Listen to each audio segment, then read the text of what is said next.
Yeah, it'd be like that. It's a crazy world we live in right now. You know, I feel like the word has always been crazy. It's just we ain't seen y'all in a long time, man. A lot of things transpired. You know, It's Yeah. been a lot going I mean, on. Yeah. you know, but I back in the think I day, think they used to have to go to the movies to go get their news, so you wouldn't find out about some shit happening around the world until a month after it happened. You know what yeah, I'm saying? Like they would just throw it out there with the new release. So you know how we skip previews? That wasn't a thing back then. If you really want to know what was going down, but you wanted your little picture show, you need to show up on time. You know what I'm yeah, saying? yeah. So I mean, the world is different now. You know, in terms of what we're seeing and hearing. But it's been out here. What's going on, James? What's good with it? Chris, hopefully you still in the building. What's going on, y'all? Go ahead and say what's up Uh, when y'all come in here. uh, Y'all know the drill. Say hi. Where you from? What you repping? man. What you doing? Y'all know we finna get started in a minute. But I want to shout you You out. I already want to say what's know. up. Let me know you in here.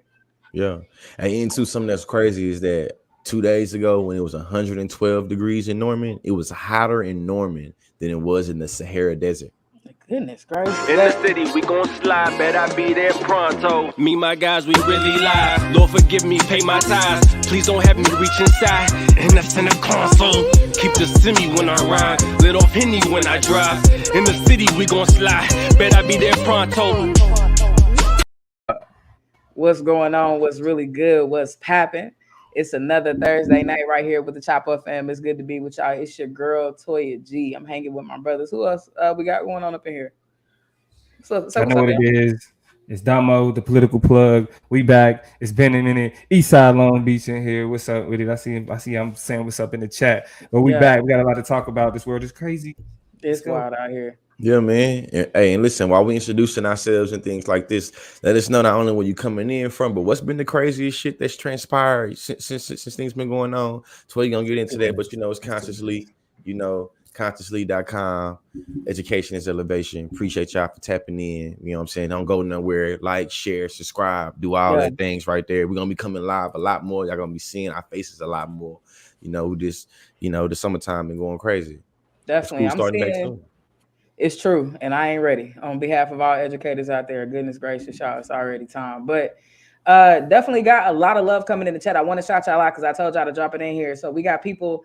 If I say y'all names, I be done ran through everything. But I just wanted to show y'all, rep y'all where y'all from, because this is all across the United States. We got San Diego, we got Dallas, Fort Worth, Texas. We got who else? The Where else y'all from? The Bahamas, Canadian West Coast. Kentucky, Arkansas, Kentucky.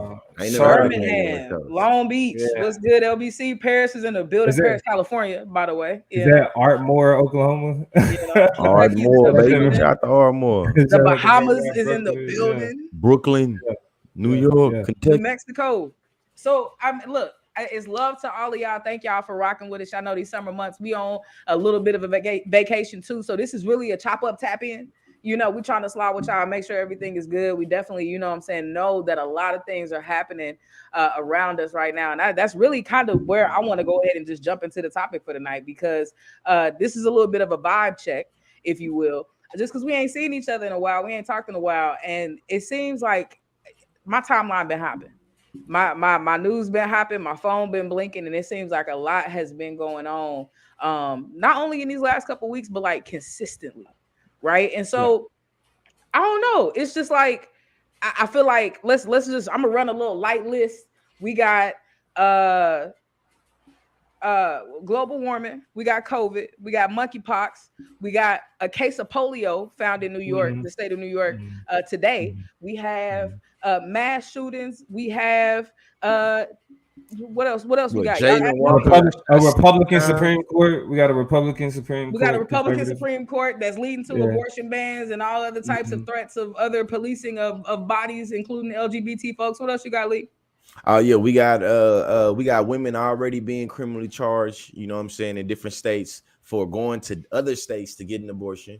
We got the Jalen Walker, the kid that was shot 60 times, Oh, by officers in Ohio. Come on. What else we have? Come on, y'all. In the comments too. Y'all go ahead and drop what's really been commanding y'all's attention. What's been on y'all's timelines? Because we just kind of talking. But what Yeah. else y'all got going on? Lee, you can keep Yeah, going. yeah. We got the hottest day historical record for the UK. They Hmm. had shit melting on they stoplights and people dying, that's ridiculous. people literally dropping dead of, you know what I'm saying, dehydration, you know what I'm saying, heat strokes. Yeah. What else? We got a lot of we got a lot of political theater. A A lot of political theater. Yeah, A lot of politics a lot of going on. wasting of our time. Yeah. No, We got they Joe assassinating Biden world misreading leaders. things. We got Joe Biden reading the parts that he ain't supposed to read and looking like he ain't supposed to be doing nothing right now. We got shit. Man, we got Kamala Harris still, you know what I'm saying? I feel like I seen she made the news a couple of days ago about doing something. Man, It's just a whole bunch of missing children. So we got a lot of stuff going Oh, on. the Sesame Street, you feel me? You know what I'm saying? The kids, the black kids getting abused at Sesame Street. Look, George is going straight down the timeline.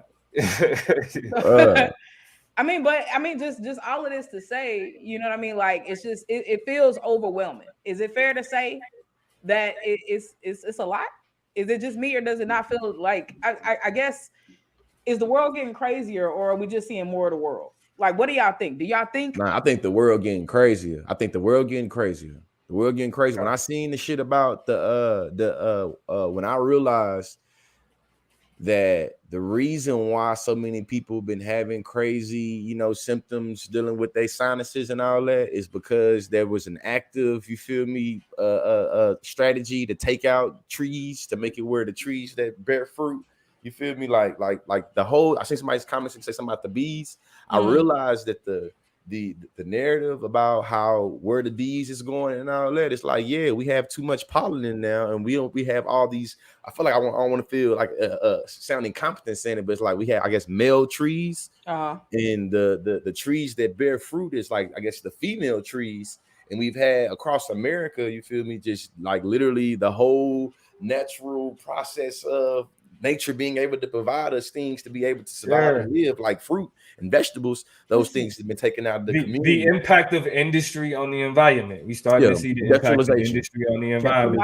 The biosphere is suffering. You know what I'm saying? Like, all living things, we forget that all living things are interconnected. So when we think about these things, I mean, everything from what's happening in the ocean to I think cod is coming back, but salmon is waning, and then there's a whole bunch of other fish that are dealing with a lot of death. A lot of bigger fish are suffering and being beached here lately. Farmers, we talked about the water shortages that are happening here in the state of California, for example. So a lot of farmers are, and this is around the country, not only because of inflation, are struggling to feed their cattle, to water their grass, to do the things necessary to make sure things are accessible to us. These are the reasons why the prices are so high, but they're like close to not even being able to grow the shit.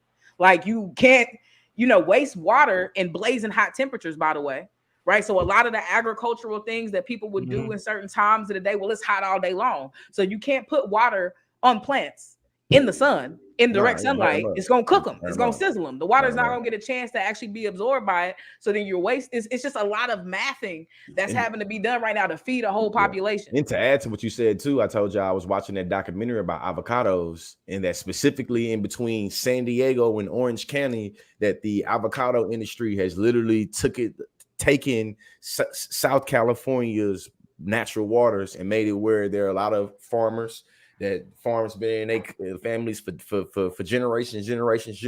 Yeah, their farm is not able to be sustainable no more because they don't have any water, and their farms is also shrinking. You know what I'm saying? And we've seen that was going on in a lot of different places. But look, if we answering the question though, I wouldn't say that that's the world getting crazier. It's more so our accessibility to be able to get this information. You know what I mean? Because we live in the information age. And traditionally, if you wanted to be somebody that knew biology, shit, yo, you better be somewhere where there are biology books. Now that information has been digitized, shit, I could be a little amateur biologist and know some. But like for real, like you could be. I'm laughing because like, right. Yeah, and you know what I mean, and even experts can then bring themselves down to like amateurish levels to explain it to amateurs. Like the reason why niggas go on YouTube. To get, you can, like I said, you can learn anything on YouTube. The new thing on TikTok is I learned it from TikTok. Yeah, you know what I mean, so it's TikTok like taught me head ass. Yeah, right. TikTok taught me, and so so now I think it's now that we're able to look at things and then say like, wait, I think it's both permutations. Wrong, and somebody, well, I mean, but that's the thing though. For example, like what we're talking about now is. The same reason why the white dude who put lead in gas that made it cheaper. right? Like the impact that lead had on the world, like on the brains of people, just because he decided to put it in gas. Mhm. You know what I'm saying? Like it's showing me, like, okay, from the get-go, industry has fucked over the environment. And we're talking about now at the point, I think we've been at the point where it's irreversible. Because like our society is tied to advancement and innovation. And that shit, specifically from a mechanical, technical level, is bad on the environment. We pollute like even the shit that we use to make the shit that we say is better for the environment is fucking up the environment. You know what I'm saying? My term, that's reason why both though, because we talk about like climate change and CO2 emissions and global warming. We know it's getting worse. We recognize that we do live in the information, you know what I'm saying, generation we can access and be able to explain away what's going on, but we cannot deny that shit is getting the world is getting hotter. It's like if it's hotter in Oklahoma than it is the Sahara Desert, or we have the hottest day on record for the UK, we can recognize it's getting worse. So it's just we can recognize both of these things is true. So acknowledging what's true and what's false, all of that we're talking whether and a lot of people are like, because I see a lot of Twitter talk that's just like, stop calling it a heat wave, it's global warming, right? So there's a lot of conversation happening about the same shit, but I think we're also elucidating to the idea that it's happening a bunch of different ways, right? Even the pink sauce fiasco, y'all been keeping up with the pink sauce story? I saw the headline. But you know, even I was like, I'm good. But even that is captivating the world so much that white people talking about it, chefs are talking about it, foodies are talking about it. Of course, black people are talking about it. Like, so many intersecting conversations are happening about things. You know, we are just one way or another, you're going to catch the breeze of some story happening somehow, some way or whatever. And so, you know, just kind of going back, because interesting fun fact, and this is what we were talking about at the top of the show, that I learned just as kind of a comm scholar and a comm major going through school, is that the way a lot of people used to learn about the news was at the movies. And I thought about it because, you know, we Negroes having this conversation.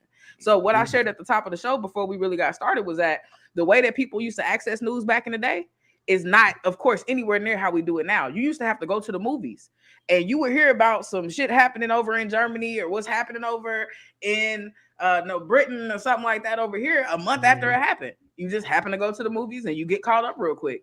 And because we're black, let's talk about the lack of access we probably had to the movies back then. And to a lot of those, so we were missing out on even more news and information and things like that, for better or for worse, right? And so, yeah, like, I guess my question is, like, what if any, should there be more intentional regulating of the news? I mean, I think that might be a stupid question, right? Because we need to know things, but is it good? I guess that we are. My question is it good? I guess, is it good that we have all this information here? Somebody in the chat was like, they're keeping information from us. So in a world where we know that it's some weird shit happening, and there's an intentional keeping and withholding of information a lot of times from a public, do y'all think that this is a good direction that we've moved in as a social media, constant news, 24-hour loop society? Yeah. No, I mean, I would have to say, like, you saying yes. Yeah, I would say yes. I would say yes, but it comes with having to be able to the ability to be able to unplug and the ability to recognize, like, what you consume and what you take in can really impact your worldview.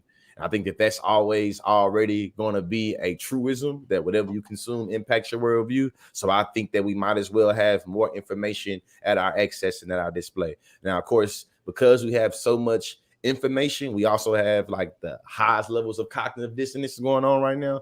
But I think that it's good for us to have a 24-hour cycle of news and to make it where it's not dictated, the narrative and how it's told to us is not dictated by multi-billion-dollar corporations that are always already tied with lobbyists and bureaucrats and all this. Like, I like that we could get the news from the what's going on and that good or that block and that block off of TikTok, off of Twitter, off of Facebook, and I don't have to wait to get it from that person on Fox News or CNN. I can get it straight from the street, and I ain't got to worry about the ulterior motives and how politically, socially, economically this narrative is being warped. You know what I'm saying to me? You feel me? I feel like, you know what I'm saying? I feel like, of course, I still got to worry about it in instances, but it's like when it comes to the media, and big picture, you feel me, corporation. I feel like it's dope to make it where I can get it from, like I can highlight, I can see what You Donald talking like you big time, Lee. We get it, right? You a big time now. You talking like you big time. You know what I'm saying? But I don't get it. Because look, the link. This is what I'm saying. All of these places, right?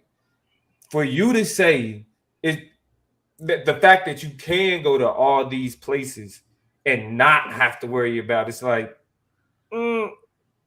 let's stop. Wait, let's put a pin in that, right? Because we're calling the news like information. The problem, though, is that we think what we're being told is the information. The only information that comes from that shit is just what happened. But the way that news is disseminated is through a lens. You know, I recall a conversation you and I had, and this is where, you know, when we call him the political plug, I validate that so much because I remember sitting with Dominique watching the news one day, and I was like, and he was at whatever, I don't even remember what it was about, but I think I was just kind of taken aback, and I was like, bruh, and I'm kind of going off riffing about what I'm seeing, and Dominique is kind of completely unmoved, and he just kind of sitting watching it.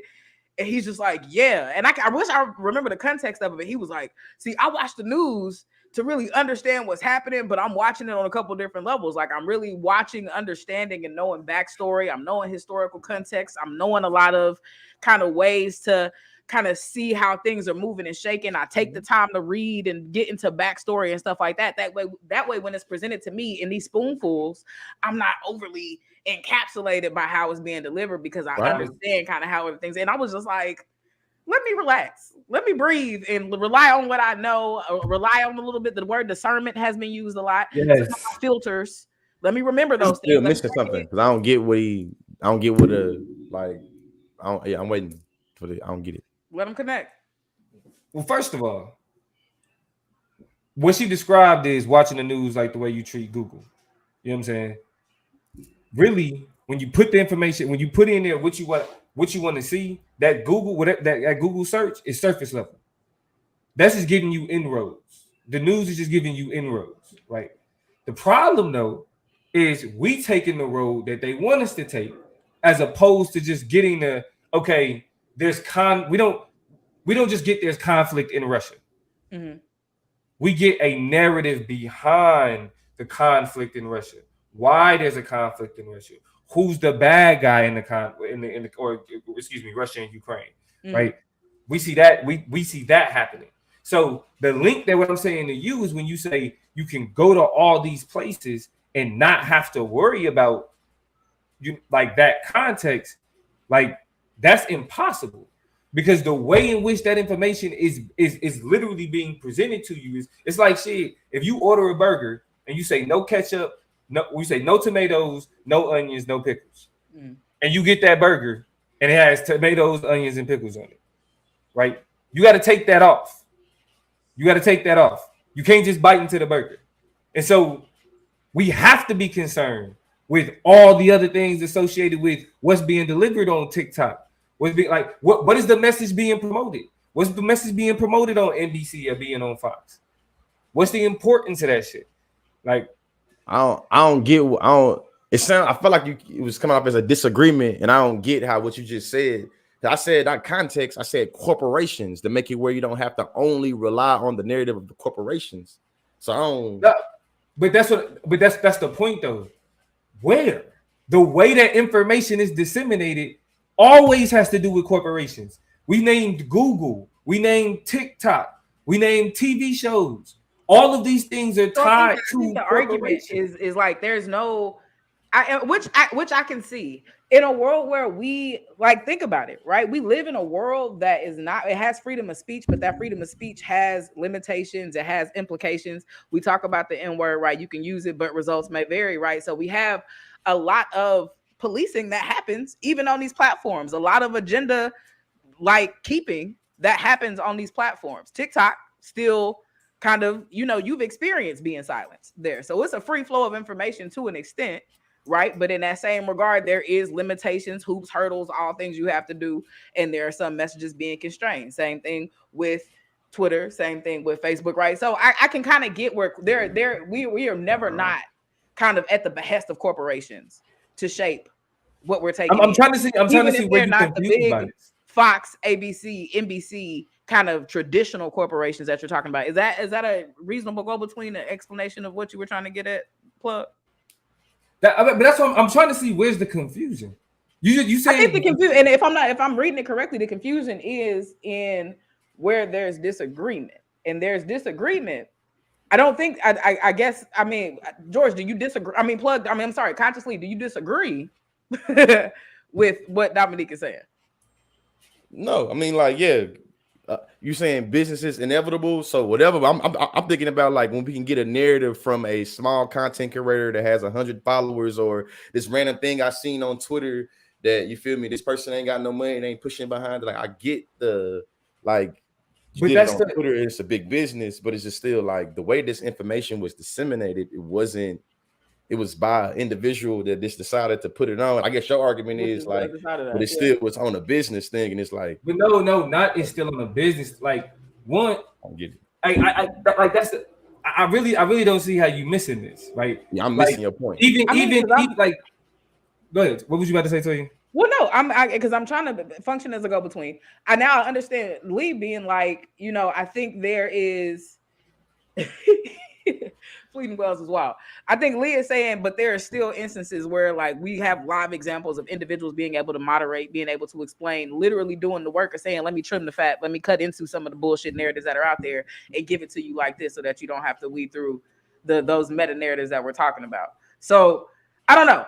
Either way it goes, we're gonna move the conversation forward. Understanding. It went over my head. Hold on. This is the last statement I make about this. This is the last statement I make about this. The whole point that the way that, for example, the way TikTok makes ads now, it's supposed to look just like a TikTok, right? So the whole perception of, oh, this is just a regular person giving me like, oh, a video or a particular narrative, that image has been co-opted already by social media companies. So even the perspective, when you say, well, this is still that's just a normal person that was just breaking down information. Actually, that image in and of itself has been utilized now to sell shit, to push a narrative. That's why a Sprite TikTok will look just like a TikTok that I would make, be myself, because they're trying to give the narrative that, oh no, this is a regular person feeding you this, right? It's another layer of like psychological inroads to be like, oh yeah, well they making content just like me, but at the bottom of it, that's an @Sprite logo. That's really the narrative behind it is a corporate narrative, but the image in and of itself is, oh, I'm just a regular person pushing the TikTok. So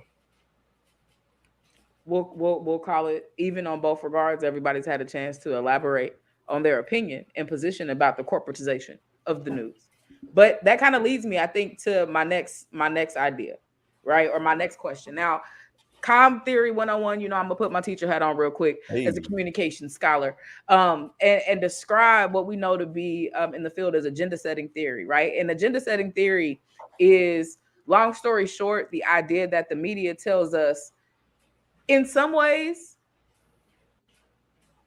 point blank period, the media tells us what to think, not necessarily always what to think about it, right? Like the media, and what I'm getting to is, if you look at the media like an inverted pyramid with the top part of like what we know to be the base flipped up, right? So the big part is at the top and the small parts are at the bottom. We care about, as a society, right? This is Com Theory that says we care about as a society what things like the news push to us the most, right? So they are getting the ability, right, and really pulling the strings and telling us this is what you should be talking about. This is what you should care about. This is what we're going to put on your news alerts that we're going to send to your phone, right? I don't know about y'all, but I got an iPhone and I got, some New York Times, I got LA Times, I got Vox, I got CNN. And like the idea of the agenda setting theory is that, of course, they're going to narrate it for you a little bit, but the alerts we get, the stuff that goes to the top of our timeline, the way the algorithm is set up, media is designed. Social media, traditional media, mass media is designed to tell us what to think about and what to be talking about. The reason I go to agenda setting theory and why I did all that explaining it's going to lead to my next question, is that crime is also something that we're hearing a whole lot about. Like, I don't know about y'all, but I'm just like, I'm kind of shook. I'm in the LA area. It's a lot of crime allegedly going on. It's a lot of windows being busted in. It's a lot of people being robbed. It's a lot of allegedly we hearing about in New York and all over the country. A lot of people with mental health issues committing violent crimes. We got Stop Asian Hate. It's just a lot of talk about crime happening. Can y'all agree that that's on y'all timeline? Are y'all seeing a lot of crime talk? Most definitely. Sure. In my local town, they're talking about Cadillac converters being stolen. In my local hometown, they talking about a whole bunch of just like random, like people going outside and their cars being put on bricks and stilts and all their tires being stolen, and just different, like I feel like sensationalized crime being put on there. So yeah, I can see that. Yeah. Okay. So, because I just want to make sure these are not just me and my vantage point and what I'm scrolling through and seeing, right, and what I'm watching. So, with all this talk about crime, I came across an interesting tweet or a thread of tweets that was like, y'all be careful what you fall for in terms of how you feel about crime happening in the area. What we know about agenda setting theory, they didn't really point to agenda setting theory, but it's where my mind went. But they basically said what we know about the Republican agenda, for example, right? The conservative agenda is that they're pushing the police. They need a way to redeem the police. So officers like Uvalde and all these mass shootings are really kind of throwing a wrench in their plan. And their ultimate plan. The last time too, when we were talking earlier, the Uvalde, all the shit that came out about that shit. Exactly, that's an ongoing that's just story. Because that's what I'm saying. When you just putting shit on top, it's hard to keep up with this shit. Yeah. But that's just as an aside, right? So because that kind of messed it up. But the theory is that conservatives want us, and the news is helping facilitate this whole idea that crime is at an all-time high, that we need law and order, that we need some type of move and gesture toward putting value on the police, because look at how crazy things are. And so do y'all feel like crime is really an issue, or do you feel like it's possible that we are kind of being fed? Because I think even somebody went as far as in that thread is to say crime is actually decreasing. Like crime is actually going down in society comparatively to other times. And I wish I would have took some more time to look up those numbers. For sure it is, though. For sure it is. I've seen it. I've seen TikToks about it. So so what's the vibes? Like, does that pass the sniff test? Like, do you feel like it's a part of maybe a more conservative agenda? Because we got midterms coming up, we got elections coming up. It's going to be a lot of people running on the police are good. That's what I was just about to say. Not only that, it's been a lot of money. It's been a lot of money, like hundreds of millions of dollars that's been fed on a local level throughout our country on for policing. You know what I'm saying? And a lot of police departments are expanding. Mm-hmm. A lot of people are getting raises. A lot of jobs are being created just in terms of just policing. So I can see there being a concerted effort, you feel me, a narrative to be built to say that it's justifiable that we giving all these funds, and it's justifiable that we creating all these jobs, specifically when it comes to policing. And I think that's just But I mean, actually, it really all just come down to election season. It's a narrative, and it's a narrative people could run on, because regardless, like you said, regardless of the numbers, regardless of the area, they're gonna create a boogeyman. That's the best way to campaign about anything. It's always gonna be a boogeyman created. We already know that when we talking crime, we talking some racial shit. Let's be honest. Like anytime people talking about in any criminal statistics, it has to do with race. Racial, and really on both sides, on the side. But the issue is on the side of blackness, we talking about like general crime, right? Like we talking about violent crimes. We talking about like break-ins, like stealing converters and all of that shit. Then on the flip side, when you're talking about white people, you're talking about mass shooters. You know what I'm saying? And you're talking about a violent white supremacist. So on both sides of the spectrum, when you're talking crime, specifically in 2022, you're talking race and you're talking in a particular lens, because we're not talking about the white people that's on drugs. You're right. Like that. You know what I'm saying? We ain't talking about the fentanyl, you know what I'm saying, overdoses and addictions that motherfuckers is running into, and how that shit they kind of dominate, a lot. Right. The same way we wasn't talking about coke and everybody doing coke while the war on drugs is locking up everybody on crack. Exactly. You know what I mean? And so it's really just like whatever can be sensationalized, really. Exactly. So now the question is, in 2022, when the media is more amenable to black issues, when the media talks more about how black people are treated, when you see more black faces talking about what's going on with black people, then when they talk about crime, Is it? No, it's not different.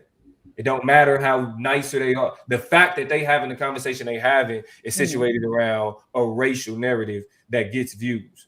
You know what I mean? And if it's not the narrative that's gonna get them ad dollars, then there ain't no reason to discuss it. So I mean, I really we like that talking crime, we distinction. talking race. Yeah. I like that distinction. I mean, it's all kind of coded language, and it gets us back to why does everything have to be about race? Because everything is probably already about that. If you really kind of sit and take a moment to think back, like you said, when they say crime, they're not talking about a whole lot of shit, and they are talking about a whole lot of other shit. Yeah. And so, because and there's they're gonna not, be certain politicians to take it up. yeah. I mean, and we're looking at then, of course, the connection to what you're not willing to resolve. Let's not talk about how bad these schools are and how education in and of itself is in a very delicate state. You know, I think you get away with, and this, and I want to double back too to something I was thinking about when the plug was talking, and that is the endurance of, you know, liberal politics. Like, I ain't heard of defund the, I ain't heard of, you know, a lot of those Defunding and then went to funding. It went away, but the rally cries, the organizing around it, it seems like, at least from where I'm from or where I'm sitting, I don't hear a lot of those conversations anymore. It's not a lot of people being insistent about that, and so I feel like you're not going in an election with that. But it's another. But I think this is another example of conservatives being able to play long games. You know what I'm saying? Being able to really get into, like, how do we kind of take this opportunity? People are broke. People are frustrated. There's a lot of things going on. People are committing crimes kind of a lot, but we need to be talking about it a lot. They have the ability, the sustainability to really sit and plot and plan and really put some things together. And even if this wasn't their plan, it works to their benefit. Yeah, you know I just believe politically that Republicans are better politicians than the Democrats because they play the game better. And when it comes to playing the game, I just feel like they know how to play the end game. They're more strategic. They know how to, I feel like, get more material. You feel me? Like, I feel like all the way around, like, Republicans just know how to do it better. Now, granted, I disagree with everything they do, but when it comes to organizing, policy making, when it comes to really pushing their ideology, they just better, I feel like, can get it codified in the law. And I feel like they better, what you said, the long game. I think too, that's a huge reason why the get out and vote argument is not persuasive for a lot of people. And it's just like, we do it and then y'all miss opportunities. Y'all don't go hard. Y'all don't, you know what I'm saying? Like I think I was listening to NPR and it was just a great conversation that these two people were having about the difference in rapidness and speed and intensity of the trials for January 6th had Democrats done it. You know what I'm saying? They would have been under jails right now. They would have been stripped of their titles of, you know what I'm saying? A lot of things. Heads would have been rolled with this. But because conservatives are conservatives, it's taken a long time to really develop in the ways that it should has. A lot of different information. A lot of people have been able to slide out of the conversation and not be implicated. Like, it just... So when you say get out and vote, it's like, y'all niggas don't be doing nothing. Like, yeah, I mean, but at the same time, I definitely place a lot of the blame on the people who adopt those messages and then let them go as easy. We lose the culture war because there are too many things that are divisive amongst liberals. Way too many things, right? Yeah. It's the whataboutisms that's associated with liberals that we get caught up even amongst liberals going back and forth about. What we finding out with this January 6th shit is that regardless of how much they you know pulling this tail, now that everything coming out in the open, when it was going down, it was going down, right? It was like they was there. You feel me? Like, we talking about these people that speaking up about Donald Trump after the January 6th shit after the fact, right? Amongst liberals, it's like when another message come about, it's another catchphrase, it's another hashtag.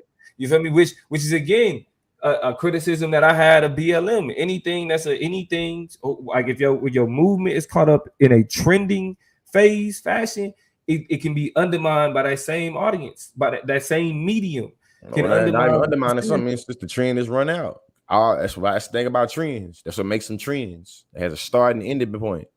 Very, very, very, very, very, like, it started right there, ended right there. A new trend started. It started right there, ended right there. A new trend started. And when it come down to it, a lot of democratic liberal shit, it really be funded by trends. the last thing I say about the political, like from the political standpoint, is we got to remember the people who are Trump supporters now were the Tea Party back in 2010. Them people didn't go nowhere. NBC had niggas thinking they was gone. They didn't go nowhere. But Robin Silk, you gotta get us your frat brother name. So we can, so we can have more information on it, so we can speak on it. Yo, Robin, we'll help you boy out. Yeah, for sure. We definitely want to get us some, some limelight, but we gotta know who it is. So we can look into that. Go ahead, Toya. Well, I want to switch it from us kind of talking about, because we went the political direction with it and just kind of presupposing how impactful media is at telling us what to think about, right? The agenda setting theory, how we are bombarded with these messages, how politics can be a part of some of what we're seeing and how it's playing out, all of that good stuff. But I kind of want to switch to less political, more socio collective, community-based feelings about all of this. And I could be alone in this, and it could just be me ruminating in my feelings, but there are moments where I'm just like, damn, this is a lot. You know what I'm saying? Like, it's heavy. You know what I mean? And a lot of people were talking about moderating and having discernment and kind of doing those things, but we do live in a 24-hour news cycle, right? We do live in, I know when COVID hit, I was doom scrolling for like 30 days straight. Like, was not sleeping but a couple hours, long enough to let my phone charge before I'm kind of keeping up on the newest developments and how things is unfolding. And so we got Uvalde, we got Amber Heard, we got January 6th, we got COVID updates. You know, that new variant. Jalen Walker, we got, yeah, all this shit. You know, it's just constant consumption of this information, and I dare to believe, you know, I know for a fact that has to be having an impact on you know, our social fabric and our social being. And I think it's leading to a fatigue that worries me. You know, I think we were already there. A lot of different breaking points, a lot of different things. Exactly, right? Stories come and go. Bring back our girls. Flint in the situation. I don't know that the water situation is. I don't know the update on that. I don't think it's perfect. And I think they decided not to charge the mayor or something like that was the latest news that I heard on that. Look it up. I know the water still fucked up. To be for real, we need to do a show like on all the stories that took over the news for a summer. Then people just said fuck it and moved on to the new shit. You know what I'm saying? We'll update that shit. Like, how do y'all? I guess just, and this is just a closeout question, I'm just kind of leaving out. Like, where do you think this leaves us? You know what I'm saying? There's a lot of stuff at stake. Fall is about to come. Price is about to get even higher for things because of the changes in seasons and the lack of yields that a lot of things. Crops been dying. Price is about to go up. Student loans about to kick back in. That's something else that's been on my heart. You know what I'm saying? Like, I got an analysis. I think that you started off asking this. I feel like you started off this conversation with giving us the agenda theory, and I think that that's where it ends. I feel like that's where it leads us, or that's where it ends at. It ends at the agenda theory and how that agenda theory is going to like evolve or transcend, and who gets to set that agenda theory and what it end up being. That's how I see it now. Because now I kind of get, I guess, what Namo was getting at or whatever, but it's like, hey, man, I could take you up on it if you wanted to, but it's like, in terms of the agenda theory, I think that the who's telling the story and why they telling the story, it's always going to happen. I think that right now, just the information overload that we're dealing with and the battle fatigue that we're dealing with, I think that it still makes it where there's going to be an agenda set. Who sets that agenda and what that agenda gonna be? And I think that that's kind of where it leads us. You know what I'm saying? Kind of very. I know that's a very vague, generic response, but I think that, you know what I'm saying. I feel like it is still being written, or it's still being illustrated on what that agenda is going to be. Because a lot of us are figuring it out now, especially with like it being midterm election, especially with all the, you know what I'm saying, shit going on. People think we got being a race war, and you know what I'm saying. Bro, but that's why into this, that, and the other. And it's just like, you know. But that's why I think that, bro, like, we gotta personalize this information. Everything can't be about like being attached to like this larger, you know what I mean? Like, it's always like, is that like that's where the fatigue come from? I mean, if I'm being honest, that's what I'm saying. That, nigga, you was just disagreeing when I just said that. That's Nah, really what I'm no, saying. not how Information no, and how bro. personalized information come from different individuals, and you start talking about corporations and how businesses are always already able No, to do but this. when I say personalized information, I'm talking about how we internalize it, not how that shit is given out. Because again, how it's not the same thing. It's not, because what I'm saying is by personalizing it, it's what is relevant about what's being discussed, not who's telling me what's relevant. Right? Why do I care about this? Why am I hashtagging this? Why am I bringing up this name? It was just a story on that went viral about people going crazy over a police shooting, and then the woman ran outside and like, he just shot somebody that was just the police shot somebody that was shooting up my house. What are y'all protesting for somebody that would? But people are so quick to jump on narratives and conversations that it's just like, no, who's telling us that this information? Who's telling us that this is trending? Who's telling us that this is the movement that we should attach ourselves to and that we should follow? Right? Who's telling me this? Fuck, even outside of the us, who's telling me this? You know what I mean? This is what, because even with certain things that's happening on the news that I ain't gonna speak on, but how black people get caught up in certain movements that become counterproductive for them is because they think they need to attach themselves to something that look a particular way. Like I care about blackness, so people say this is the thing that you care about if you care about blackness. So no, like for example, that's why I say I'm not a Democrat, I'm black. Why? Because people will run around that call themselves Democrats with black issues, and people then attach black issues to being a Democrat. No, I'm not a conservative. Let me help y'all, like, before y'all get confused. I'm not a conservative. The argument that's being made is when we hear these narratives about what's important and who is supposed to be important too, is there enough conversation taking place of people saying, why do I care about that? That's what I mean when I say personalized information. And I think that's fair in the world where, and I'm gonna end it here just talking about the filters that we have to have. I think there's so much out there that can, kind of leave you on the edge of your seat. I mean, have you concerned? I'm thinking about this war in Ukraine, and as much as I'm thinking about the people dying in it and fighting in it, I'm also thinking about how much money this country is spending on it, right? There's a lot of things that I'm just like frustrated about. But can I really afford to take that on and put that at the front at my frontal and really sit on that too long when I have to ask the question Dominique just asked, or the plug just asked us, which is, and does that really affect me like that, right? I have to use a better filter, better discernment to kind of make sure I'm navigating those anxieties. So that's I think where I'm gonna leave it. Like I said, my vibe check and like me coming to this topic, the plug is gonna say something, and then we'll go ahead and transition to something else. But the last thing I'll say about it is that I wanted to talk about these things just because I was like, are y'all seeing this shit? You know what I'm saying? Like you have those moments where you looking around like, am I the only one just constantly bombarded with this? So I'm happy I got some amens and some, yeah, I see that shit too, because at least it helps me feel less alone. But what were you about to say, plug? And then you can take it where you're gonna take it. I just want to respond to this comment right here. It said, help this man answer the question, why? That's the problem. I need to answer that shit for myself. Social media, like media itself, is where people go to get answers from shit that they should be asking themselves. When I ask why, I should be able to explain why something matters to me. Not somebody giving me the information, the script, the narrative to then explain, oh, well, blackness matters because, well, if you read this and if you follow this social media and if you got this hashtag and you got this bumper sticker. No, that's the part of the problem. Answering the question of why is something you got to answer yourself and not allow people who have an incentive, who have a nefarious purpose behind why they want to get into that why, right? That's very special space. That why. Being able to define that for somebody is important, bro. Like, I gotta, man, keep up. Wake up. Drink some Red Bull. Let's move on, man. There you have it, sir. I popped into you, so let's get into this conversation about antidepressants. I think we was talking about. Yeah. So we're gonna I guess we're gonna call this, we'll call this the Snapchat. We'll keep it snappy. You know what I'm saying, so towards the end of the show.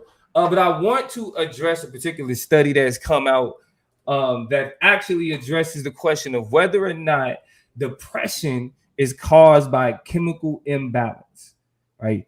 What it was researchers from the University of College of London have conducted a bunch of different reviews of a bunch of different studies, and what they've concluded is that the conversation about serotonin and the inability to produce it or other chemicals getting in the way of how it's operating is not like the information behind that isn't as sturdy, it's not as sound, it's not as conclusive as we've been made out to believe. Like the conversation has been, and the issue with this is that it's actually been to create a more compassionate conversation around around the discussion of depression. It's been discussed that it's it's chemically something wrong, right? It's not just a matter of emotions, feelings. We say that you can't just tell somebody to just feel better, right? Because there's chemically something's off. This science calls that into question.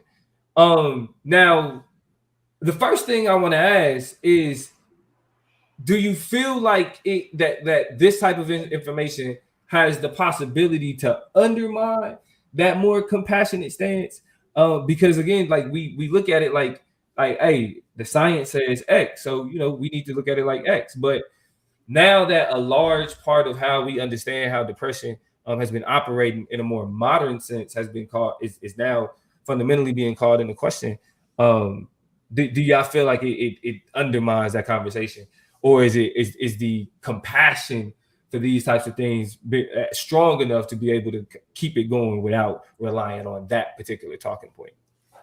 Yeah, I think that the compassion and the overall consciousness that folks have for mental health, I think that it's still going to be there, pretty sustainable. I think that this information undermines the pharmaceutical companies and specifically, I think that this information undermines the trust that the general public could have for pharmaceutical companies and the industry for looking out for our general wealth. Because when I read the article, I read the article before the show started when you told me what it was going to be about, and I seen that the serotonin theory got introduced and came about in the 1960s.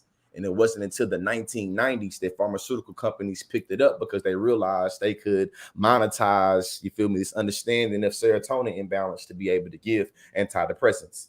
You feel me? So to me, it seemed like it should only undermine the belief that we put into pharmaceutical industry to being able to make us better.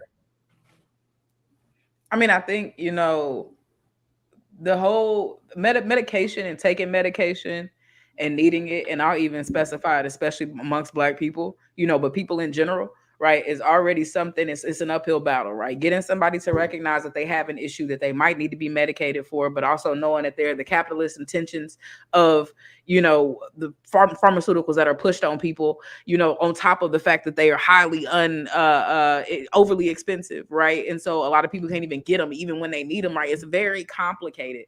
And I think what's interesting is that there is a cousinship, but not a direct relationship, I think, that we have between question and pharmaceuticals in terms of like more standard elements and how we talk about pharmaceuticals or taking medication, or how we started to as a society with mental health, right? And the reason why I say that there's a difference is that I think with mental health, we've wholly as a society kind of rallied around, treating mental illness is real. Right. We've rallied around advocating people want to get help. Yeah. And so it's always like, if they have medication, you should consider taking it. If they have, you know what I'm saying? Like, medicine's not bad. Like this and that. And so I think we've been a lot slower to be critical of the way that capitalism and corporations and all of that is kind of shaping how we look at pharmaceuticals for mental health, because we've had to, as a society, catch up to the conversation about mental health and treat it as serious all of a sudden. You know what I'm saying? So I think what's interesting for me when you ask the question, like, is it going to undermine what we know about, mental health as it exists? I think we're in a wave socially that I'm really actually happy about, that of holistic medicine. And you know what I'm saying? Like in kind of holistic treatments for things which they don't solve everything, right? And so it's a catch-22. But there are other ways, there are other processes, there are more natural ways that people are using to, I don't want to say cope with, but live with the mental illnesses that they have. There are some things that you do need medication to regulate. And so I think there's a deeper investment in being wise about those things and being selective and advocating for yourself in medical situations. So I feel like we'll distrust pharmaceuticals more, but that there is a more mature conversation happening right My now alternatives. that are making people, you know, lean in a little bit more and ask more questions that allow for you to navigate it better. So I don't know, like. So you feel like it's the wave is strong. The understanding of compassion is strong enough, even if this particular, because I think we legitimize mental health enough to say that is enough of a thing that we need to be as innovative and introspective as we can about how to solve that problem. And maybe pharmaceuticals is not, you know what I'm saying? Like, I think we take mental health serious enough now to hopefully be able to overcome some of the dependence that maybe we have on those industries to solve those types of problems. I'm also, when Toya was talking about it, we think about it, in many instances, this show how the pharmaceutical industry is implicated in ableism in a way that it's able to try to trivialize and pathologize different notions of, you feel me, having a disability. So when you think about like really what's happened is like really the pharmaceutical companies just preyed on this particular theory that was made in the 60s. They can monetize in the 90s, and now in 2022 made it where they got a multi-billion-dollar, trillion-dollar industry. You feel me? And that's how I feel like y'all preyed on disabilities in a way where you were able to trivialize the way that we can treat it to line your pockets. Mm-hmm. So then, I mean, that's where the question then becomes, and how do you navigate that though? Because I think we're back into the conversation of how the information is disseminated. Because we even had the comment up here that was like, you know, the people been questioning the conversation about serotonin and the chemical imbalance being attached to depression, but you know that it's not the accepted theory, right? It's not the mainstream conversation. So the question then becomes, well, why not? Now there's this very positive conversation that's taking place, almost like you have professionals that's like, okay, well, we're doing the studies, we know the medicine, we have the information. But then what happens when we call the institutions that's giving the information in the question, because we're clearly not getting all of the information, right? Because along with trying to solve these issues of depression by looking at it as a chemical imbalance, there's things like addictions that have been created. You've seen increase in suicide. That's what I'm reading about right now. Yeah, I mean, it's a whole, when you look at I didn't mean to cut you off, but when you look at depression, we also see the tentacles of a lot of mental health issues. So you have people who have multiple kind of issues. Their depression is linked to their inability to perform correctly because they have ADHD. So now you have a lot of Adderall swapping. You know what I'm saying? So those are also things, to the kind of disdain of some people's real lives that happens too. So when you talk about addiction, it happens in layers, because sometimes you're feeding your addiction. Sometimes you end up feeding an addiction of somebody else in a system where those pills are, out there and not heavily. So a rabbit hole. But yeah, can I just read this to y'all real fast? That has caught my attention, man. Yeah. We also looked at research that explored whether depression can be induced in volunteers by artificially lowering levels of serotonin. 2 systemic reviews from 2006 and 2007 and a sample of 10 most recent studies at the time found that lowering serotonin did not produce depression in hundreds of healthy volunteers. One of the reviews showed that very weak evidence of an effect in a small subgroup of people with the family history of depression, but this only involved 75 participants. And it's just going that they just really been having, it sound like 2 decades of data that said this shit wasn't true, or that showed, that it potentially is not the way that they say it is in terms of high levels of or serotonin chemical imbalance equals depression. So I mean, which means that depression doesn't come from where people saying it come from, right? And if it's not coming from where they saying it's coming from, then the medicine that they prescribing to fix it, you know what I mean, like that. And so it's like how do we divorce that particular argument from the larger conversation? You know what I mean? And still not give way to, I mean, like, to me, like, and I guess I'm trying to find the nicest way to say this, but like give way to ignorance and being like, see, y'all just need to feel better, go outside, do some exercise. You know what I'm saying? Like do something, make it. That type of shit. It's bad. The article I'm reading now is right here say, although viewing depression as a biological disorder may seem like it would be able to reduce stigma. In fact, research has shown the opposite. And also that people who believe their own depression is due to a chemical imbalance is more pessimistic about their chances of recovery. Like, damn. So, I mean, so ask your question, plug, like more directly stated. I guess would we look? Would we? Are we looking at this as like is this an instance of, or would you frame this as an instance of controlled opposition?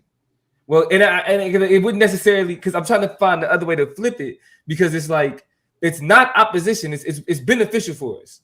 You feel me? Or the narrative is that it's beneficial for us, right? Because it actually produces. Because I think for me, like I felt like even though this study produces a different outcome, I feel like when people start to understand that it was something that was chemically taking place, people became more compassionate. Absolutely. Right? Yeah, there's definitely a link between the like, damn, this is going on. I got damn, I ain't bad. I ain't know it's like that. I definitely see the link between them two. Like, right. And so, but then it's just like, then the people sold us the cure. You feel me? In a way that kind of didn't have us give us a better understanding of it. They relied on that compassionate wave and really people who were genuinely trying to be helpful and trying to push people in the right direction could possibly have pushed them in a direction that they ended up taking medicine that actually made that situation worse. So how do we do? So how do we what? Divorce, like that part of the the compassion associated with it being like a chemical imbalance. You know what I mean? And still really maintain that level of like understanding. You feel me? I mean, I don't know. I think, the question of how do we start to, kind of grapple with and have that level of understanding, I think is still in the hands of healthcare providers and people who have the responsibility of making sure us as a public are as familiar with, the importance of heart health and lung health as we are taking serious things like mental health and really exploring and all the options that come along with kind of handling that. I think, to be more compassionate about something, because we're also in a world where there are people who complain and say that they're over diagnosing. There's an over diagnosis of certain mental health issues or of depression, and there's only an attempt for the neoliberalism at play in the medical industrial complex to kind of overwrite prescriptions to make sure that doctors are putting prescriptions in as many hands as possible, and this and that, right? So you can't really be like, how do people take the time to find more compassion? Where you look to the people who provide the service. You look to people who provide mental health care, who provide health care, who kind of work in that lane to slow down that process, which they don't do because we live in a system of McDonald's healthcare, right? Like get you in the window, get you there, get you out. I just saw a thread that was talking about how the 15-minute doctor appointment, is going to be the death knell of American health. And that's because even with people with primary care providers are only being able to sit with the people who are giving them care for 15 minutes or so. You can't come in and ask your doctor a full slate of questions about your health in the 15, 20, 30 minutes you get with the 15, 20 minutes you get with them. Not if you got regular or rinky-dink insurance like me. You know what I'm saying? And so the same thing is happening with people who are then given the responsibility of determining who gets medications and what medications for what and how they can be classified and what other things they can be doing. There's a less of an approach to prescribe things like, it's kind of there, but like physical health, you know what I'm saying? And using those things as a way to generate and not push through, but navigate certain parts of depression. Like, I think just the immediacy to prescribe something, the over-prescribing, the tendencies, the corporatization of all this process is what gets us there. And I don't think there's enough work people can do, individuals can do, to kind of overcome this catch-22 that they're in. Where on one hand, I don't want to be taken advantage of and manipulated by a system, but on the other hand, I do want to have my needs met and be feel better about the life that I live from day to day. Like, I'm in a weird place where I don't want to be taken advantage of, but I do want to increase my quality of life. So it's weird, but that's my take. Yeah, I mean, did you have anything else you want to add to it, George, before we get ready to close it up? The reason why I felt like it was important to discuss is because I think it's like, even with things like this, and it just kind of goes to the earlier conversation, even with things we agree with, right? When them things kind of get called into question, we should equip ourselves with the information that kind of helps understand what those weaknesses are, right? So when we run into these types of conversations, we don't have to rely on talking points that can be considered outdated. We can because again, I don't think just because this information comes out that it's then, hey, go drink some water, you know what I'm saying, meet up with some friends, get the fuck out the house. You know what I mean? We still shouldn't have that approach to it, right? Yeah. And so I do believe that we have to find ways to make our skepticism a bit more healthy.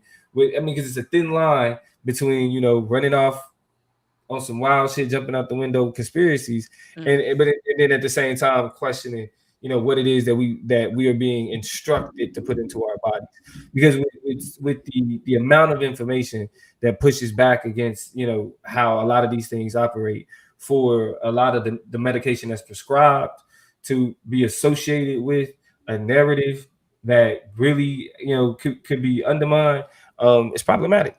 It's problematic. Now, but the one thing, however people feel comfortable addressing these particular issues, we definitely want to empower you to do what you feel best for you, for your body, and what helps you get through what it is that you're going through. And none of this narrative is associated with demonizing anybody who actually takes medicine, relies on medicine. We encourage you to follow the advice of people you trust. And people that are put in a position for you to be better. We are a podcast that gives insight on the larger social shit. And with that being said, it's good to finally get back to talk in front of y'all. You can go ahead and close it out, Toya. Hey, we feeling good. We feeling great.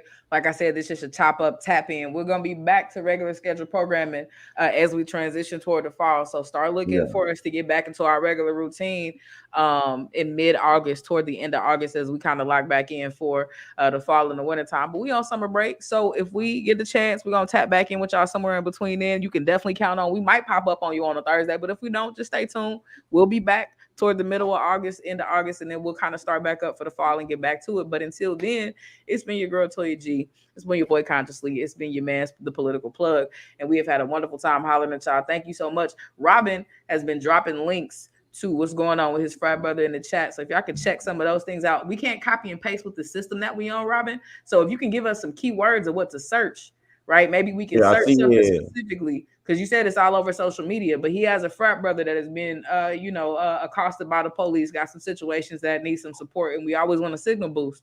So, Robin, if you want to drop the name, what's his name? Yeah, what his name is, or what we can search for to come across the story, we got you. We want to make sure we elevate that and boost that. But until we see y'all again, keep it chopped up and never slopped up. We love y'all. It's the fam is here, right? We'll see y'all next week. We out this thing.